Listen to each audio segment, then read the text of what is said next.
अस्सलामुअलैकुम, welcome back to my channel. कैसे हैं आप सब? यकीनन आप सब खैरियत से होंगे। और सबसे पहले आज मैं उनका शुक्रिया अदा करूंगी जो नए नए हमारे चैनल को सब्सक्राइब कर रहे हैं, और उसके बाद उनका शुक्रिया जो अच्छे अच्छे कमेंट्स करते हैं हमारी वीडियोस पे और हमारी उससे हौसला अफजाई होती है। बहुत ज़्यादा शुक्रिया आप सबका।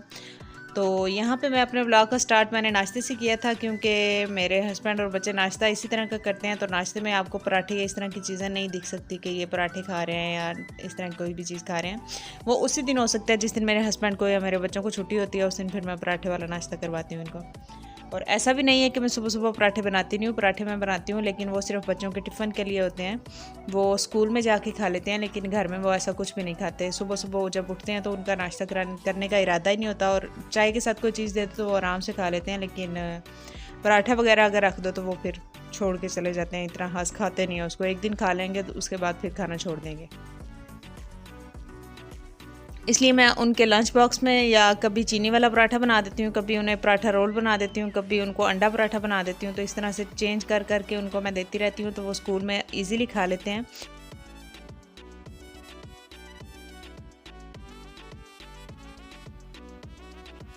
लेकिन आजकल मैं उनको लंच भी नहीं दे रही, क्योंकि स्कूल में पेपर चल रहे हैं और पेपर के दौरान वो 10 या 10:30 बजे तक घर आ जाते हैं। तो फिर घर आके उन्होंने वो लंच करना होता है, क्योंकि स्कूल में ब्रेक टाइम ही नहीं होता।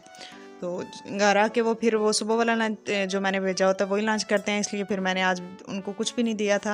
हाँ, मैंने सोचा कि जब घर में आएंगे तो कुछ बना दूंगी, और आते ही उन्होंने फरमाइश की कि मम्मा हमें यार नूडल्स बना के दो, तो या चिप्स बना दो।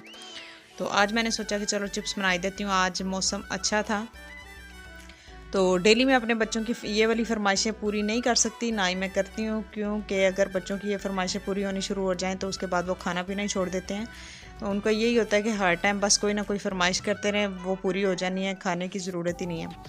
तो वो रोटी चावल इस तरह की चीज़ें छोड़ देते हैं। आज भी मैंने उनको जब फ्राइज़ बना दी, उसके बाद मैंने अपने लिए चावल बनाए थे, चावल उबाल लिए थे, क्योंकि दाल हमने एक दिन पहले ही बना के रखी हुई थी। तो मेरे हस्बैंड सुबह बोल के गए थे कि चावल उबाल लेना साथ में।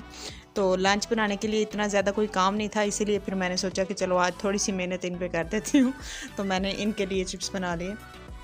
चिप्स खाने के बाद उन्होंने खाना बिल्कुल भी नहीं खाया था। मैंने उनको दाल चावल दिए तो उन्होंने बिल्कुल थोड़े थोड़े से खा के रख दिए थे। नहीं तो अगर ऐसी वैसी उन्होंने कोई चीज़ ना खाई हो तो दाल चावल उनके बहुत फेवरेट हैं।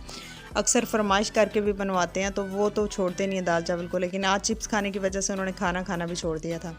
तो अभी मैं और मेरे हस्बैंड यहाँ पे खाना खा रहे हैं। यहाँ पे मैंने टेबल पे बर्तनों के अंबार लगाने से बेहतर यही समझा कि हम एक ट्रे में ही खा लेते हैं, तो इसलिए मैंने एक ट्रे में ही चावल डाल लिए थे। तो अभी हम जी एक ट्रे में ही खा लेते हैं, ज़्यादातर हम इसी तरह से खा लेते हैं इकट्ठे। तो उसके बाद फिर हमने जाना था बाज़ार। बाज़ार से हमने कोई चीज़ें लेनी थी। पहले तो हमारा कोई इरादा नहीं था बाज़ार जाने का, लेकिन काफ़ी सारी चीज़ें ऐसी थी जो बाज़ार से लेके आनी ज़रूरी भी थी। जैसे दूध बिल्कुल ख़त्म हुआ था, उसके साथ चीनी भी ख़त्म थी, काफ़ी सारी चीज़ें हमारे घर में ख़त्म हुई थी। तो इतना इंतज़ार नहीं किया जा सकता था कि हम इम्तियाज़ पे जाएं और वहाँ से ये सारा सामान लेके आएँ, क्योंकि इम्तियाज़ हमारे घर से काफ़ी दूर है। इम्तियाज़ स्टोर, इम्तियाज़ कोई भाईजान नहीं है, तो इम्तियाज़ स्टोर हमारे घर से काफ़ी दूर है। इसलिए फिर हमने सोचा कि जो मेन चीज़ें लेके आनी है वो ले आते हैं। तो वैसे मेरे हस्बैंड को इस चीज़ से ज़्यादा चिढ़ होती है कि बाज़ार में जाके तो हर दुकान पे खड़े होना पड़ता है। इधर से ये लेना है, इधर से ये चीज़ अच्छी मिलती है, इधर से वो अच्छा मिलता है, इस तरह करके सारा बाज़ार घूमना पड़ता है। तो इम्तियाज़ पे अगर हम चले जाएं, इम्तियाज़ स्टोर पे अगर हम चले जाएं, तो वहाँ से एक ही छत के नीचे आपको काफ़ी सारी चीज़ें मिल जाती हैं। लेकिन काफ़ी सारी चीज़ें हमारी अभी मेन ज़रूरत जो थी वो हमने लेनी थी, तो इसलिए हम बाज़ार आ गए। उधर से हमने चिकन लिया। चिकन लेते हुए मैंने उस ये जो भाईजान है उनको मैंने पैसे एक्स्ट्रा दे दिए थे। मैंने 1000 दिया, तो उन्होंने मुझे 500 समझ के तो उसमें से चेंज दिया, उसमें से मुझे बकाया दे दिया। तो मैंने भी आराम से ले रख लिया, और बाकी सारा बाज़ार जब घूम के वापस आई तो फिर मुझे याद आया कि मैंने तो उनसे बकाया कम लिया था। उन्होंने 500 रुपया तो मुझे बकाया दिया ही नहीं। तो फिर मेरे हस्बैंड कहते हैं कि नहीं, अभी वो वापस नहीं करेंगे। वैसे इकरा क्या ज़रूरत है बात करने की, तुम्हें पहले ही इस चीज़ का ध्यान रखना चाहिए था। चलो ठीक है, अभी जो हो गया सो हो गया, रहने दो। तो मैंने कहा नहीं, एक दफ़ा उनसे पूछ लेते हैं, हो सकता है उनके जहन में भी हो या उन्होंने चेक किया हो बाद में। तो चलो पूछ लेते हैं, अगर उन्होंने ना भी दिया तो कोई मसला नहीं है। तो हम जब उनके पास गए तो मैंने उनको बोला कि भाई मैंने आपको 1000 दिया था, आपने मुझे 500 का चेंज दिया था, तो इसलिए फिर 500 का चेंज नहीं, 500 का बकाया दिया था। चिकन के साथ। तो उन्होंने फिर मुझे पैसे जो एक्स्ट्रा थे वो उसी टाइम दे दिए, उन्होंने दोबारा कोई बात नहीं की, क्योंकि उनको शायद इस चीज़ का अंदाज़ा था कि पैसे उनके पास एक्स्ट्रा आ गए थे। तो ये भी कुछ लोग ही होते हैं जो आपको बकाया कर देते हैं, नहीं तो ज़्यादातर यही कहते हैं बाजी उस टाइम सुते सो, उस टाइम लै जाते। तो सानू थोड़ा ही याद रहता है, इतने गाहक आमदे नहीं है, वो इस तरह की बातें शुरू हो जाते हैं। तो इसलिए फिर उन्होंने मुझे बड़ी जल्दी दे दिए, तो हम इस चीज़ पे बड़े खुश हुए और हमने उनको दिल से दुआएं दी। तो उसके बाद फिर मेरे हस्बैंड लेके गए थे स्टोर पे, वहाँ से हमने कुछ छोटा मोटा सा सामान लिया।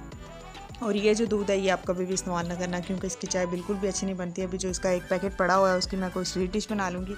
और साथ में ये हमने चिकन की पट्टियाँ थी या क्या कुछ था, ये ले लिया था बर्गर के लिए, क्योंकि अक्सर रात को जब भूख लगती है तो उस वक्त खाना नहीं खाया जाता, उस वक्त फिर ऐसी कोई चीज़, कोई चस्का वगैरह लगाना ही होता है मेरे हस्बैंड ने। तो उसके लिए मैंने ये फ़र्स्ट टाइम लिया था और इसको हमने ट्राई भी किया बर्गर वाले बन में। बस इसको लगा के उसके ऊपर मायोनीज़ लगा के तो एक मुकम्मल वो बर्गर बन जाता है। तो बच्चे इससे बहुत ज़्यादा खुश हो जाते हैं। तो बस यहाँ तक था मेरा आज का व्लॉग। अगर आपको मेरा व्लॉग अच्छा लगा हो तो इसको लाइक कर दीजिए और मेरे चैनल को सब्सक्राइब कर दीजिए। मिलेंगे आपको नेक्स्ट व्लॉग में, तब तक के लिए अल्लाह हाफिज़।